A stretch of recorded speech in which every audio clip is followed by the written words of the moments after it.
Емшара алгоритмі. Өзіңізді науқасқа таныстырыңыз, емшараның мақсаты мен барысын түсіндіріп, келісімін аламыз. Қолымызды гигиеналық деңгейде өңдеп, медициналық қолғапты киеміз. Науқасқа ыңғайлы қалып беріп, қолын жазуын сұраймыз және шынтақ иілісіне жасықшаны қоямыз.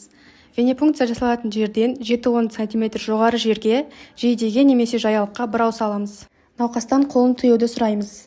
Венепункция орнын таңдаймыз. Көбінесе ортаңғы шынтақ және тері асты веналары қолданылады. Бірінші мақта тампонымен венепункция орнын периферияға дейін айналдырып, спиртті мақтамен сүртеміз. Екінші мақта тампонымен венепункция жасалатын орынды сүртіп, құрғағанша күтеміз. Иненің екінші жағынан қалпақшаны шешіп, инені венамен бір сызық бойына, кескінін жоғары қарата орнатып, тері тереңдігіне байланысты 15-30 градус бұрышпен тесеміз.